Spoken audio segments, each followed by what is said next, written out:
The old-timers warn you about places like Widow's Moor Canyon. They say the wind that screams through its granite teeth carries the wails of prospectors and pioneers, the land itself swallowed whole. They call it cursed, a place where compasses spin and hope dies. Abigail Finch. She didn't believe in curses. She believed in solitude. But on the third day of the blizzard that buried the Wyoming high country, she found something the legends never mentioned. Not a ghost, not a monster, but a splash of impossible crimson against the endless white. There, bleeding out in the snow, was a Cheyenne warrior. And that's when Abigail learned that some curses aren't made of spirits, but of secrets men kill to keep buried. The silence of Widow's Moor Canyon was a living thing. It pressed in on the log walls of Abigail Finch's cabin, a heavy blanket woven from the scent of pine and the immense cold weight of the Bighorn Mountains. It was a silence she had sought, a penance she had chosen. Out here, the only ghosts were her own, and they were familiar company. For 2 years since Thomas, since the day she'd become a widow, this cabin had been her world. A small, defensible fortress against the memories that haunted the bustling streets of Laramie. Here, there was only the rhythm of the seasons, the hard work of survival, and the wind. The wind was her constant companion, a mournful singer that knew all the lonely verses of her heart. But tonight, the wind wasn't singing. It was screaming. A late spring blizzard had descended, without warning, a furious, swirling vortex of white that erased the world beyond her windows. The snow piled in drifts against the door, sealing her in. Abigail was not afraid. She was prepared. Wood was stacked high, her larder was full, and the cold was an old adversary. She sat by the hearth, the firelight dancing across the weathered pages of a book, the empty rocking chair beside her a stark silhouette. Sometimes she still spoke to him. "Would you look at this, Thomas?" she murmured, her voice a dry rasp in the quiet room. "The Almighty's thrown a proper tantrum tonight." No answer came, of course, just the howl of the storm and the crackle of burning pine. The blizzard raged for 2 days and 2 nights. On the morning of the third day, the world awoke to a profound, almost holy hush. The wind had died, leaving behind a landscape transformed. The canyon was a sculpture of pure white. The jagged peaks softened the mighty pines laden with impossible burdens of snow. It was beautiful, and it was deadly. Abigail bundled herself in layers of wool and thick deer hide, pulling on Thomas's old coat. It still smelled faintly of him, of tobacco and sawdust, and a faint, lingering warmth that defied the years. She needed to check her snares and clear a path to the woodpile. Stepping outside was like stepping onto a new planet. The snow was waist-deep in places, a pristine, unbroken blanket that glittered under the pale morning sun. She moved slowly, her snowshoes packing the powder with a soft crunch, crunch, crunch that was the only sound in the universe. She checked the first snare line near the creek bed. Empty. The second further up the slope was the same. The animals were hunkered down, smarter than the humans who dared to claim this unforgiving land. It was as she turned back toward the cabin, her gaze sweeping across the vast white expanse, that she saw it. A stain. 100 yards out, near a small copse of aspen trees, the perfect white was marred by a splash of angry crimson. It was so vibrant against the snow it seemed to hum with a terrible energy. Her first thought was a predator's kill. A wolf pack bringing down a deer, perhaps. It was the way of the wild. But then she saw movement, a slight shuddering shift. It wasn't the twitching of a dying animal. It was human. Caution screamed at her. The stories of the canyon, the Widow's Moor, they called it, were full of warnings. Renegades, outlaws, desperate men used its treacherous paths to hide from the law. Her rifle, a sturdy Winchester, was back in the cabin. She was alone, a woman miles from any semblance of civilization. The smart thing to do, the safe thing, was to retreat, bar the door, and wait. But the memory of Thomas's face, pale and still, rose in her mind. He had been left alone, too. She couldn't shake the image. Cursing her own conscience, she trudged forward, her heart a frantic drum against her ribs. As she drew closer, the scene resolved into a nightmare. It was a man, half buried in a snowdrift. He was Native American, his long black hair matted with snow and frozen blood. He wore buckskin leggings and a buffalo hide tunic, both soaked dark with a wound in his side. A bow and a quiver of arrows lay splintered nearby.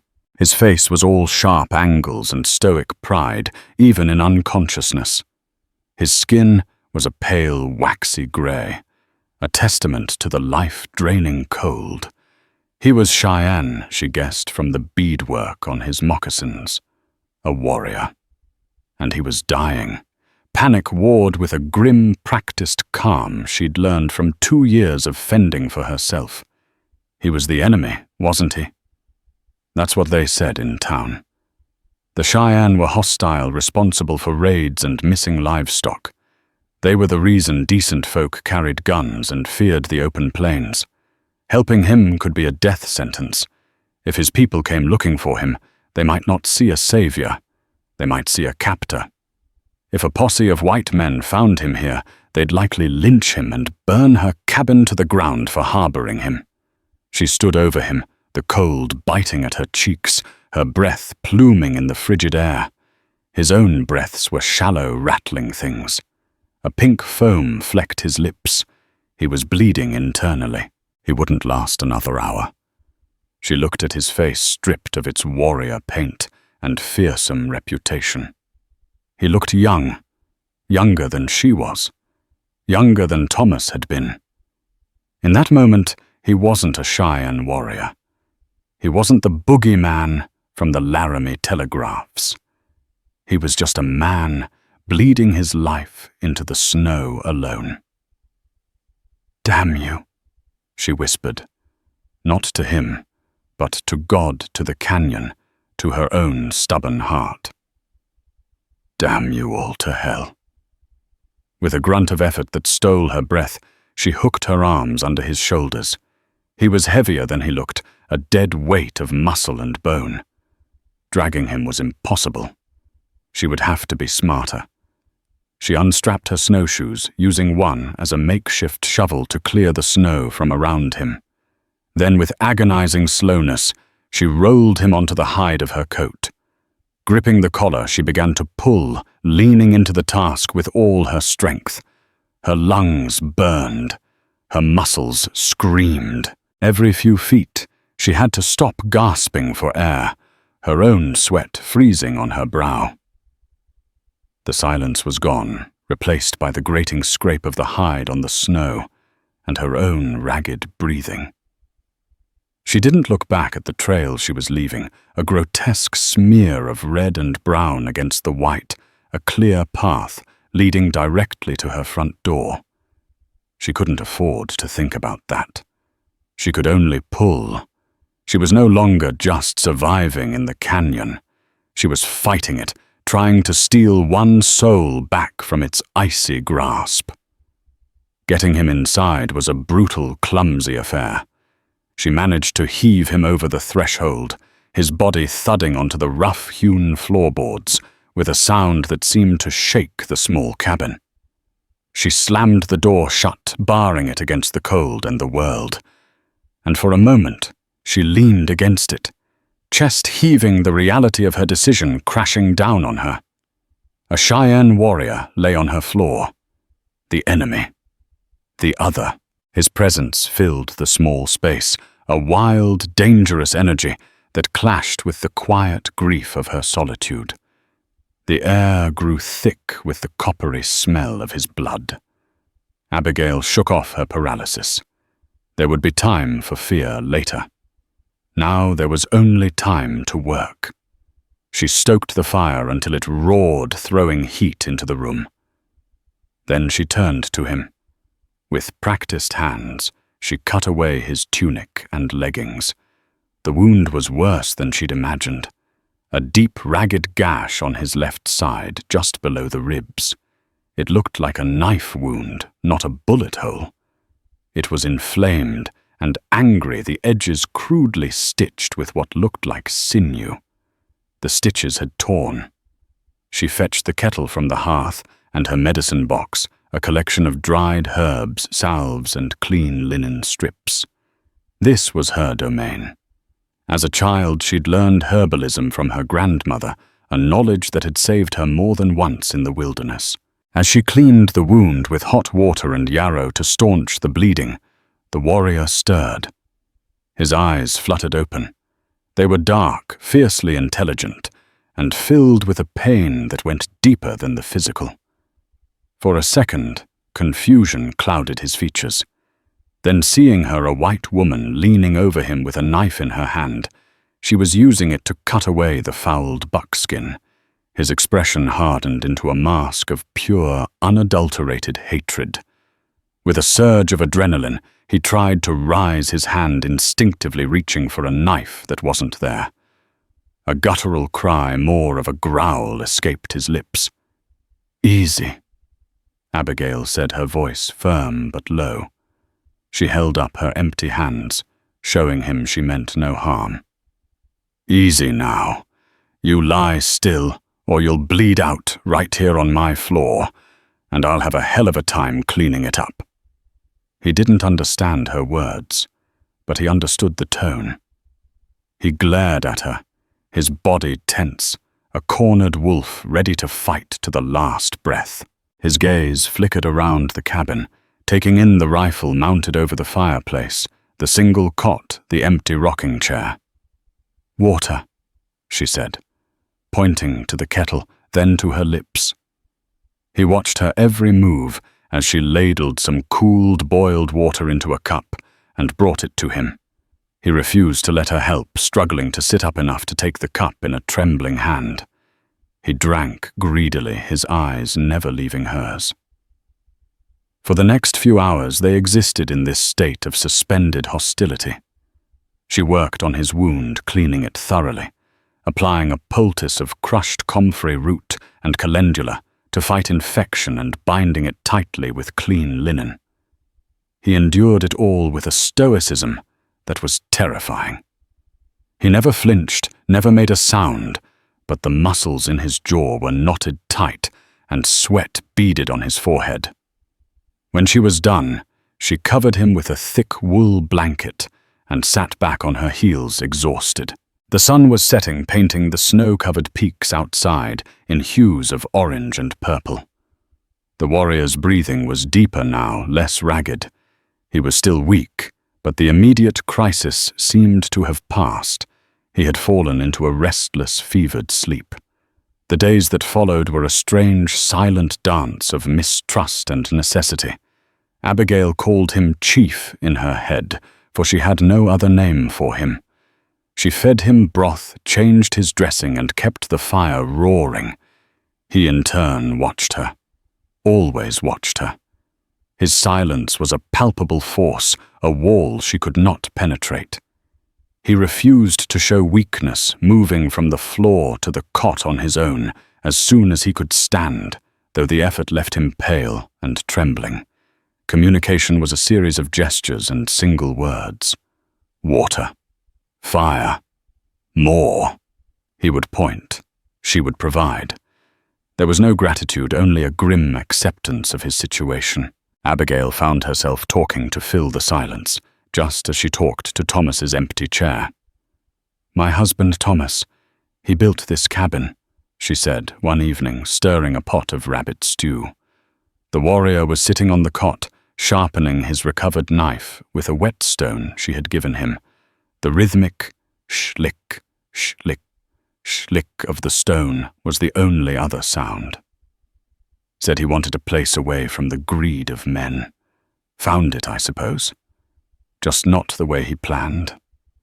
The warrior paused, his dark eyes lifting to meet hers. He said nothing, but for the first time she thought she saw something other than hostility in his gaze. A flicker of curiosity, perhaps. The breakthrough came on the 5th day.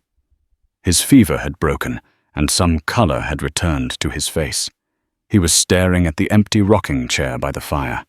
He looked at the chair, then at Abigail, and then back at the chair. He pointed. "My husband's," she said softly. "Thomas. He's gone." She made a gesture of someone lying down to sleep, then pointed to the ground. The warrior was quiet for a long moment. Then he spoke. His voice was rough from disuse, but clear. "Nakohe." Abigail blinked. "What?" He pointed to his own chest. "Nakohe." It meant bear in the language of his people. "Nakohe." She repeated the name, feeling foreign on her tongue. She then pointed to herself. "Abigail?" He nodded slowly. It was a beginning, a fragile bridge built across a chasm of silence and fear.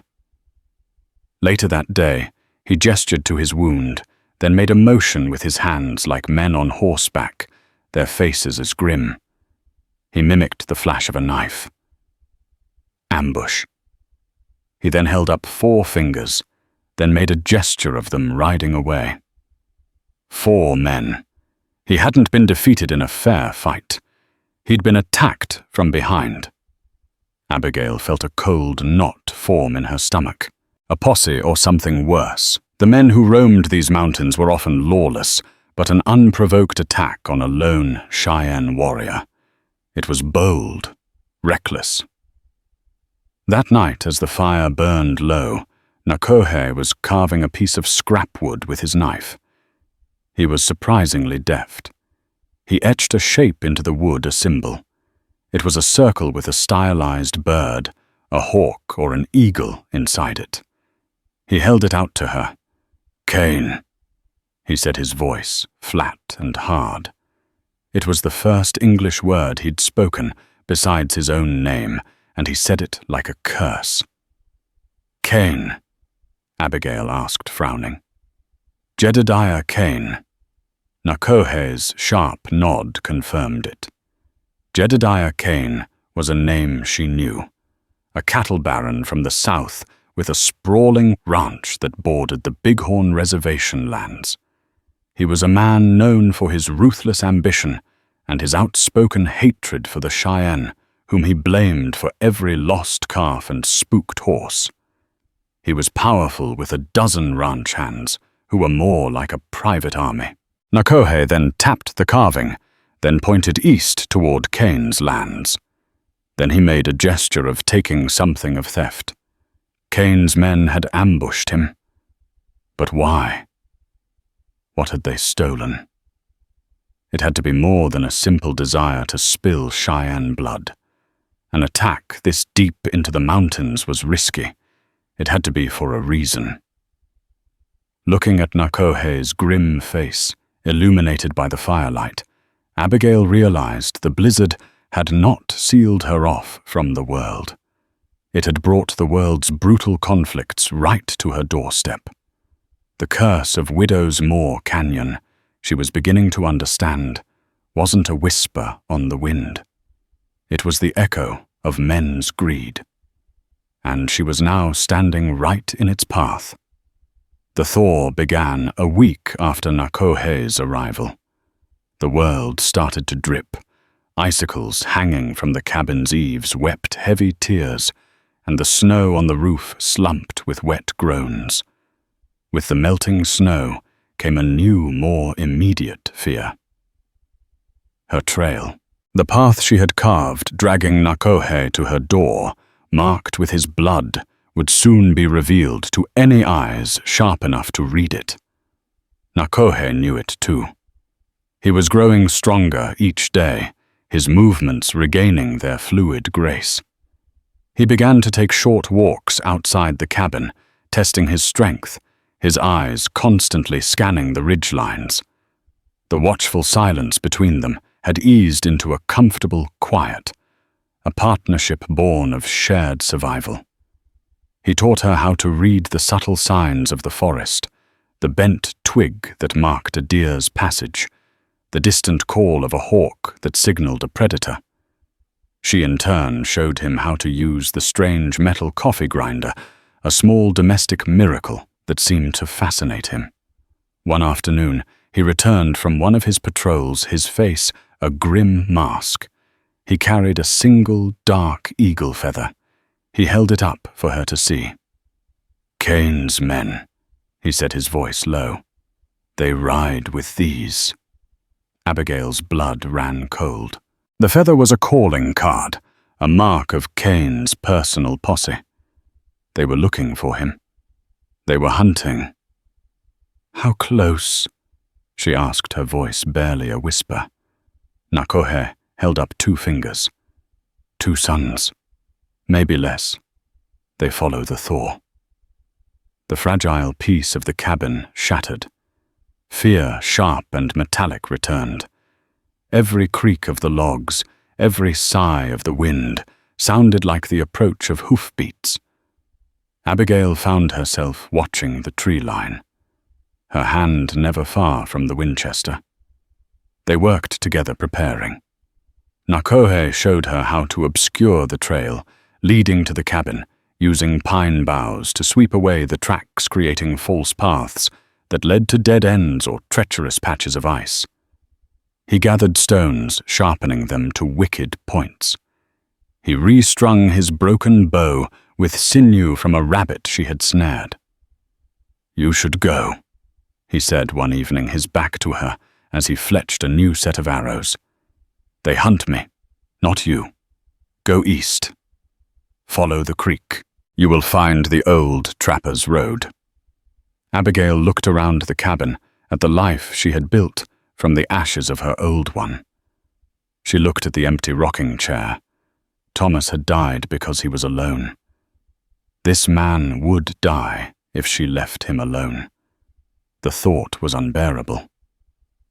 "This is my home," she said, her voice steadier than she felt. "I'm not running from it." She picked up the Winchester, checking the action. "And they are not just hunting you, Nakohe. They are hunting in my canyon, on my land."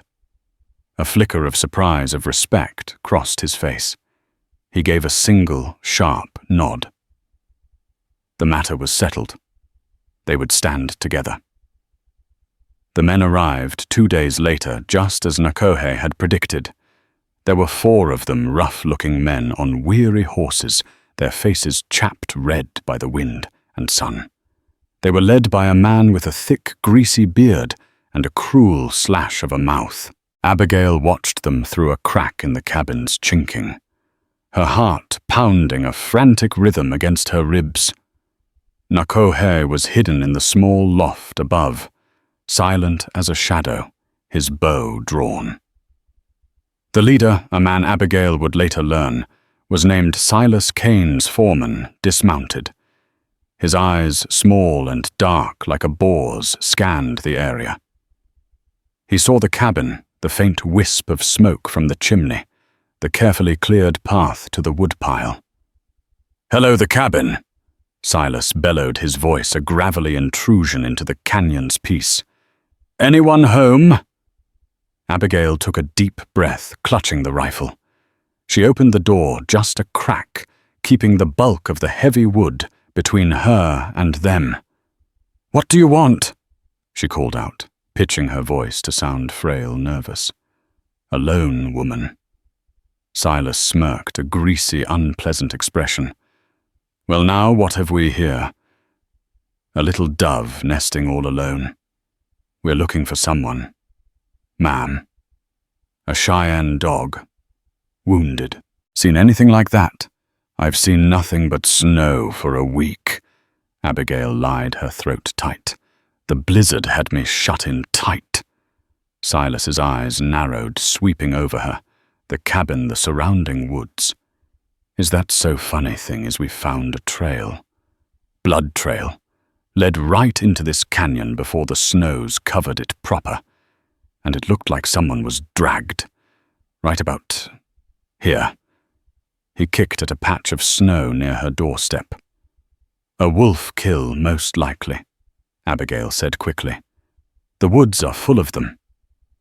Wolves, Silas mused, stroking his filthy beard. He took a step closer. Maybe. Or maybe you're a liar. He glanced at his men. Boys, why don't you have a look around? Check the lady's woodpile. Make sure no wolves are hiding in it. Two of the men dismounted their spurs, jingling menacingly. They swaggered toward the side of the cabin, their rifles held loosely. Abigail's mind raced. The cabin was small. There was nowhere to hide. If they decided to search it, they would find Nakohe. It would all be over. From the loft, she heard the faintest sound, the whisper of a bowstring being drawn taut. Nakohe was ready.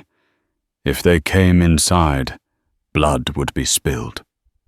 Just as one of the men reached the corner of the cabin, a sharp whistle cut through the air. Silas looked up toward the northern ridge. Another man, clearly a lookout, was perched up there, waving his arm in a wide circle. "What is it, Cole?" Silas yelled. The man's voice echoed down the canyon. "Tracks fresh ones, a lone rider heading west out of the canyon's far side. Moving fast." Silas's head snapped around. His greed for his quarry warred with his suspicion. A wounded Cheyenne couldn't be riding that fast. This must be a different trail, a new lead. Or maybe their man had somehow found a horse. "Damn it," he snarled. He gave Abigail one last long, penetrating stare. "We'll be back," he promised, his voice dripping with menace. "The boss wants that Indian, and Kane always gets what he wants. If I find out you've been lying to me, little dove." He left the threat hanging in the air. He mounted his horse and with a final curse spurred his men to follow him. They rode off their horses, churning the melting snow into brown slush, chasing the phantom rider. Abigail slammed the door and barred it. Her knees suddenly weak. She leaned against the wood, her whole body trembling with the aftermath of adrenaline. Nakohe dropped lightly from the loft, his bow undrawn. "A phantom rider," she whispered, looking at him. Nakohe held up a single, perfect hawk feather. He had been out before dawn. He had taken one of her rabbit snares and tied it to a branch, letting it drag behind him as he made a wide, looping trail up and out of the canyon's western pass, on foot a trail that would look from a distance like a man on horseback, pushing his mount hard. He had laid a false trail. He had saved them. They were safe for now. But his words echoed in her mind. Kane always gets what he wants. This wasn't over. They had only bought themselves a little time. And as the sun set, casting long predatory shadows across the snow, Abigail knew the wolves would be back. The near miss left a pall over the cabin. The illusion of safety was gone, replaced by the grim certainty that Silas and his men would return. The question was when. They will not find the trail again. Nakohe said, his confidence a small comfort. The sun melts the snow, the streams run high, the forest hides our steps. They'll be back regardless, Abigail countered, pacing the small room. That man, Silas, he wasn't convinced. He'll check every cabin, every cave in this canyon until he's satisfied. They had to know why. What was so important about Nakohe? Why would a man as powerful as Jedediah Kane send a team of hunters after one warrior with such relentless determination? "What did they take, Nakohe?" she asked, stopping in front of him. "You said they stole something. Was it horses? Weapons?" Nakohe was quiet for a long moment, his gaze distant fixed on the dancing flames in the hearth. He seemed to be wrestling with a memory. Finally, he reached into a small leather pouch that he wore around his neck, one he had never taken off, not even when she tended his wounds. He carefully withdrew a small object and held it out on the palm of his hand. Abigail's breath caught in her throat. Her world tilted on its axis. Lying in his hand was a silver locket. It was oval-shaped, tarnished with age, with a delicate etching of a finch on its surface. She knew it instantly. Her hand flew to her mouth, a sob catching in her chest. It was hers. Or rather, it had been. It was the locket her father had given her mother, the locket Thomas had placed around her neck on their wedding day. She had given it to Thomas for safekeeping on his last prospecting trip into the Bighorn Mountains, the trip from which he never returned. "Where?" she whispered, her voice trembling as she reached out a shaking hand to touch it. The metal was cool against her skin. "Where did you get this?" The official story, the one the sheriff in Laramie had told her, was that Thomas had been caught in an early blizzard. A tragic accident. But there were whispers, ugly rumors, that he had stumbled upon a Cheyenne war party and been killed, his camp looted. For 2 years, a small dark part of her had believed it, a seed of resentment toward the people who now inhabited her thoughts day and night. "My friend," Nakohe said softly, his eyes full of a sorrow that mirrored her own. "You're Thomas. He was a friend to my people."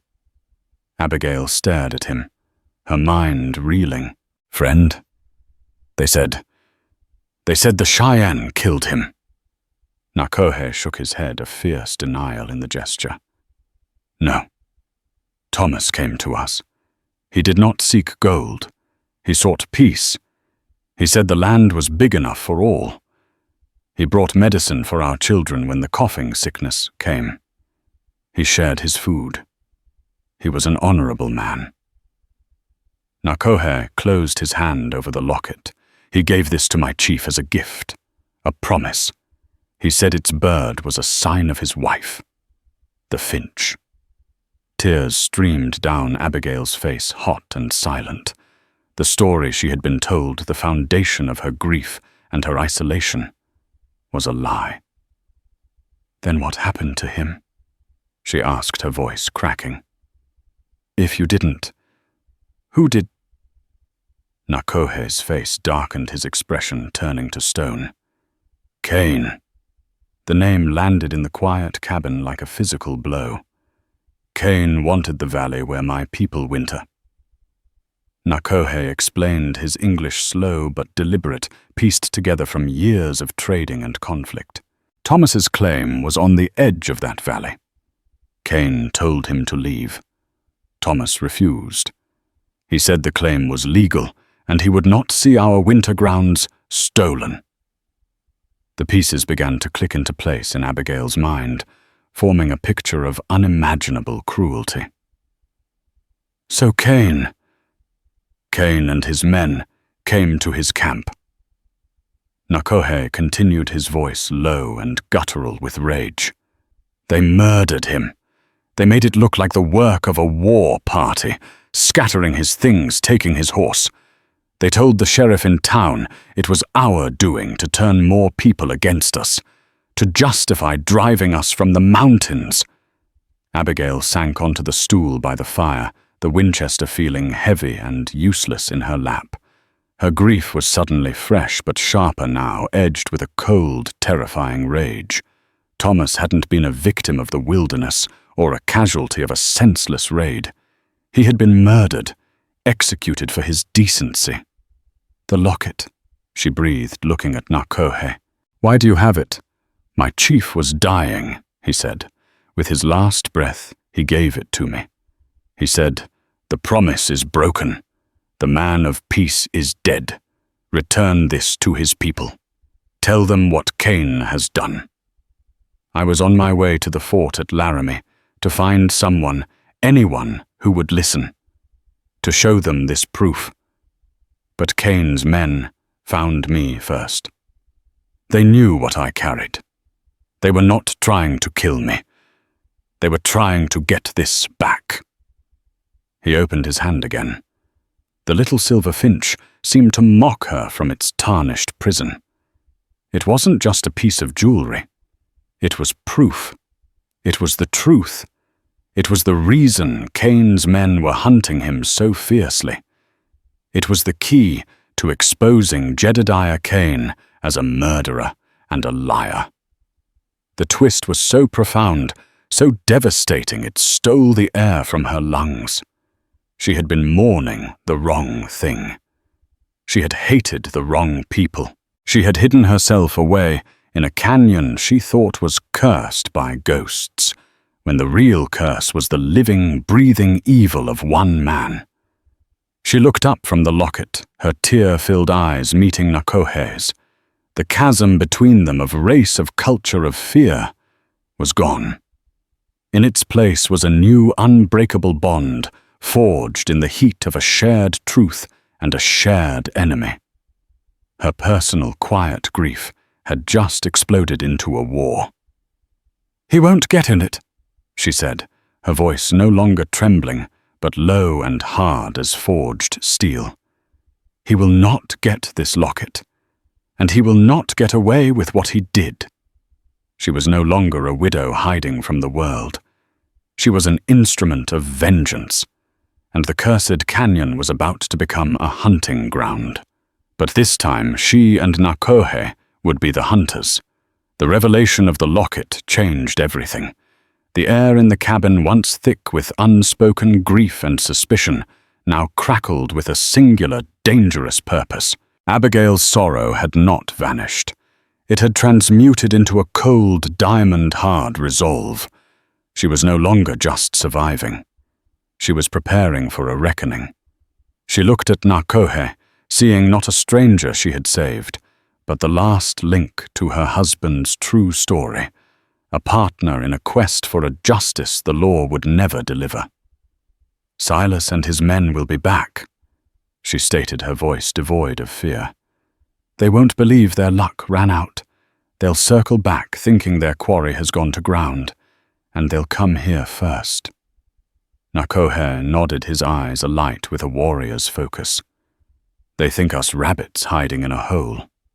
Then we will teach them that this hole has teeth," Abigail replied, her hand resting on the smooth stock of the Winchester. The next few days were a blur of intense preparation. They were no longer two individuals coexisting. They were a single unit, their movements economical and synchronized. Their plan was audacious, born of desperation and an intimate knowledge of their arena. Widow's Moor Canyon. They would not run. They would not hide. They would use the canyon's cursed reputation against their hunters. They would become the ghosts the legend spoke of. Abigail's knowledge of the canyon's geography was her primary weapon. For 2 years, she had explored its every corner, not as an invader, but as a solitary wanderer. She knew the game trails that were invisible to the untrained eye, the hidden overhangs that offered perfect cover, the patches of loose scree that could create a landslide with a carefully placed shove. "Here," she said, sketching a crude map on the cabin floor with a piece of charcoal. "This is the narrow pass, the only easy way in or out of this basin. We can block it. Not permanently, but enough to slow them down, to funnel them." Nakohe studied her map, then added his own marks. "Here." He pointed with the tip of his knife. "The wind blows east through this gap. A sound made here will echo through the whole upper canyon. It will sound like it comes from everywhere at once." He would be the ghost. His mastery of stealth and misdirection would be their sharpest blade. He crafted blowguns from river reeds and used the thorns of the hawthorn bush dipped in a paralyzing paste he made from roots Abigail helped him find to create silent weapons. He wove nets from vines and set snares not to catch rabbits, but to catch men. Abigail, in turn, became the armorer. She had a limited supply of ammunition for her Winchester and Thomas's old Colt revolver. Every shot had to count. She spent hours practicing not just firing, but reloading quickly, her fingers once nimble on piano keys, now becoming deft with cartridges and firing pins. She melted down old lead fishing weights, and using a mold Thomas had made, cast fresh bullets by the firelight. Their greatest advantage was the canyon itself. The curse was about to become very, very real for Jedediah Kane's men. They would use the echoing winds Nakohe had identified. They would use the treacherous ice weakened by the thaw to cover pit traps. They would use the dense, shadowy forests for ambushes. One evening as they worked, Abigail held the silver locket in her hand. "Thomas believed in peace," she said quietly. "He would not have wanted this violence." Nakohe paused in his work, sharpening a stone arrowhead. "Your husband honored peace," he corrected gently. "But he was not a fool. He knew peace must be defended. To let a man like Cain succeed is to let his violence become the only law. We do not fight for the love of blood. We fight for the memory of the peace he was killed for. We fight for the truth." He looked at her, his dark eyes serious. "This is the ghost's arrow. It is guided by the hand of the one who was wronged." His words settled deep in her soul, extinguishing the last flicker of doubt. He was right. This wasn't a betrayal of Thomas's ideals. It was their truest defense. Their moment of truth arrived with the dawn 3 days later. A single sharp bird call echoed from the ridge above the cabin, the signal Nakohe had established. It was a jay's cry, but it meant one thing: they were back. Abigail's heart gave a single hard thud. She took the locket and tucked it safely inside her shirt, the cool metal a comforting weight against her skin. She grabbed the Winchester. Nakohe picked up his bow and the newly crafted blowgun. They exchanged a single determined look. There was nothing left to say. They slipped out the back of the cabin, melting into the dense pine forest that bordered the clearing. They didn't look back. The cabin was now just bait. From a high vantage point, hidden behind a jumble of ancient moss-covered boulders, they watched as Silas and his 3 men rode cautiously into the clearing. They looked more determined this time, their faces set in grim lines. They approached the cabin like a predator circling its prey. "Check it out," Silas commanded, dismounting. "Cole, you and Pete go in. Be ready for anything. I don't like this. It's too quiet." As the 2 men kicked open the cabin door and disappeared inside, Silas and the 4th man waited, their rifles raised. This was the moment. From his hiding place 50 yards away, Nakohe raised the blowgun to his lips. There was a soft phoot, almost silent. The 4th man waiting by the horses suddenly stiffened.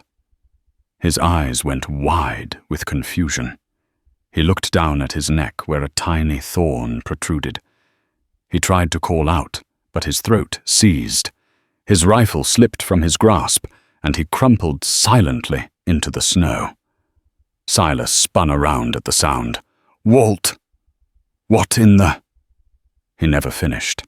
At that exact moment, from the opposite side of the canyon, Abigail fired the Winchester.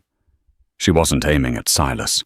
She was aiming at a large, precariously balanced sheet of ice and rock high on the canyon wall above him. The bullet struck with a sharp crack, and the result was instantaneous. With a deafening groan, a river of snow ice and rock broke loose and thundered down the slope, cutting off the path and spooking the horses, which screamed and bolted into the trees. It wasn't a huge avalanche, but it was loud and terrifying, and it sent Silas diving for cover. Inside the cabin, Cole and Pete heard the roar and the gunshot and came rushing out, their faces pale with alarm. What was that ambush? They were disoriented, panicked. Their leader was scrambling out from behind a rock. Their horses were gone, and one of their men was down. The canyon, which had been silent moments before, now seemed alive with menace. The hunt had been turned on its head. The trap was sprung. Panic was a contagion, and it spread quickly among Kane's men. Trapped in the basin, their horses gone, they were no longer hunters.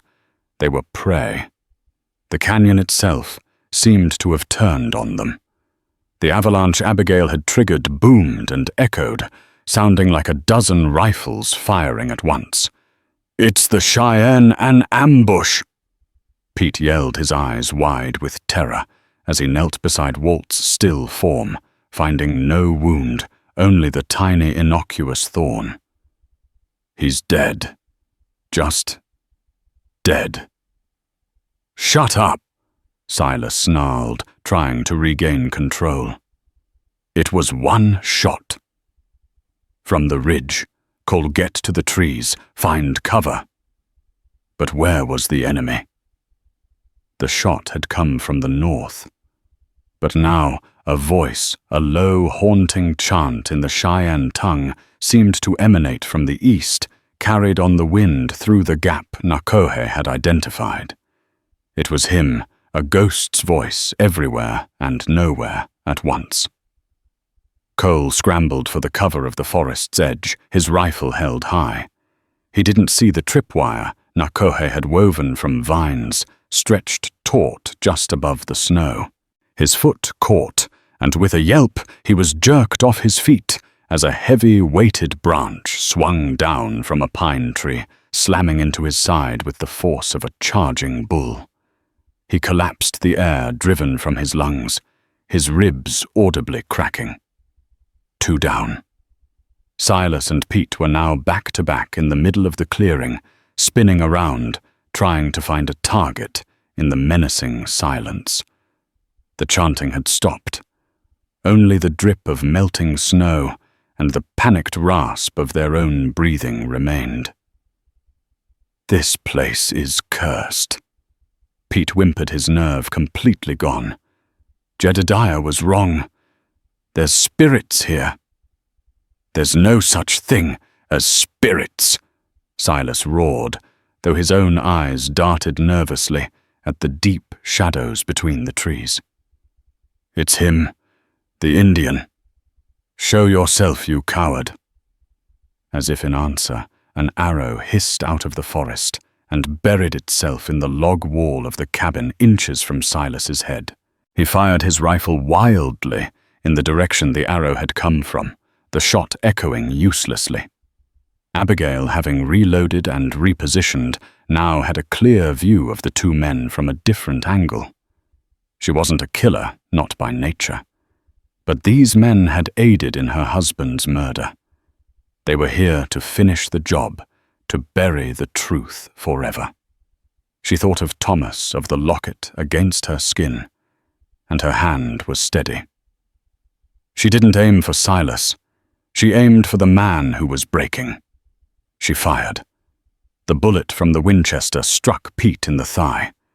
He screamed and went down his rifle, flying into the snow.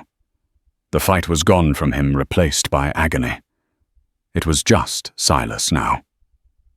Alone, his men taken down by an invisible, terrifyingly efficient enemy. He was a brute, but he was no fool. He was beaten. He scrambled over to the wounded Pete, grabbing him. "All right, we yield," he screamed into the silent woods. "You win. Just let us go. We'll leave the canyon and never come back." There was a long silence. Then Nakohe stepped out from behind a large boulder, his bow held loosely at his side. He was followed a moment later by Abigail, who emerged from the trees, her Winchester leveled at Silas's chest. Silas's eyes widened in shock, first at Nakohe, then settling on Abigail with a look of pure, venomous disbelief. The woman.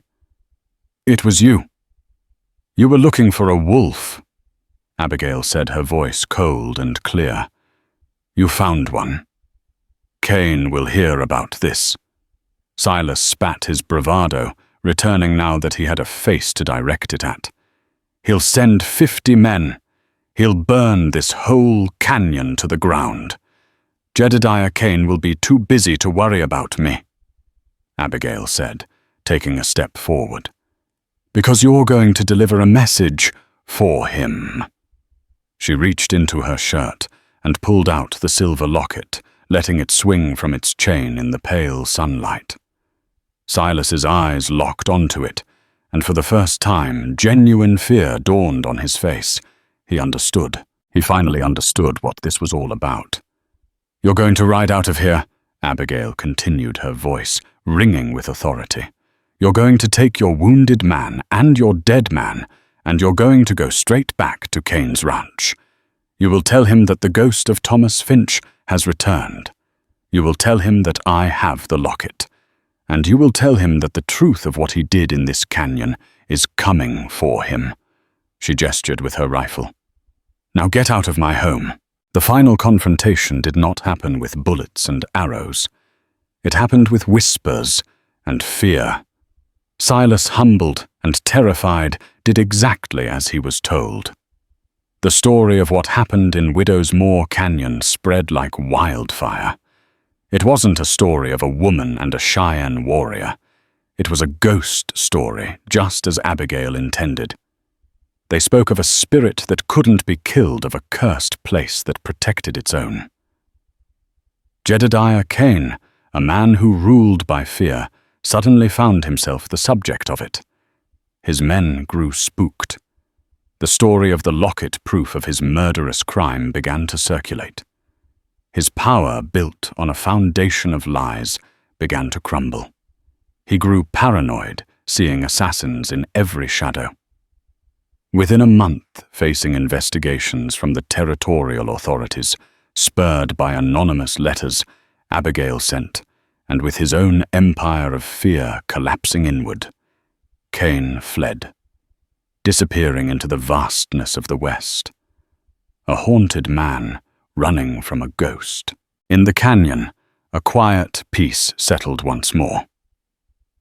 Nakohe stayed until the last of the snow had melted from the high passes. They spoke little of the future. There were no grand declarations, no promises they both knew could not be kept. Their worlds were too different. On the day of his departure, he stood before her at the edge of the woods. He was no longer a wounded fugitive, but a proud warrior, his health and dignity restored. "The canyon is clean now," he said. "The curse is broken." Abigail agreed, a small smile touching her lips. She held out the silver locket. "This belongs to you, to your people, a memory of a friend." Nakohe looked at the locket, then back at her. He gently pushed her hand back. "No. It belongs to the woman of the Finch. It is your story to tell, your truth to hold. It is a memory of a brave man and a brave woman." He placed his fist over his heart in a gesture of profound respect, then turned and melted into the forest, leaving as silently as he had appeared in her life. Abigail stood for a long time watching the space where he had been. She was alone again, but the silence was different. It was not the heavy, oppressive silence of grief, but the clean, peaceful silence of a soul at rest. She looked up at the granite peaks of Widow's Moor, no longer seeing a cursed prison, but a sanctuary that had saved her in more ways than one. She clutched the locket, the little silver finch warm in her hand, and for the first time in 2 years, she felt truly, completely home. And so the legend of Widow's Moor Canyon was rewritten. It was no longer a place of ghosts and curses, but of a quiet, unyielding strength, a place where an ordinary woman pushed to the edge discovered an extraordinary courage she never knew she possessed. Abigail Finch and the warrior Nakohe.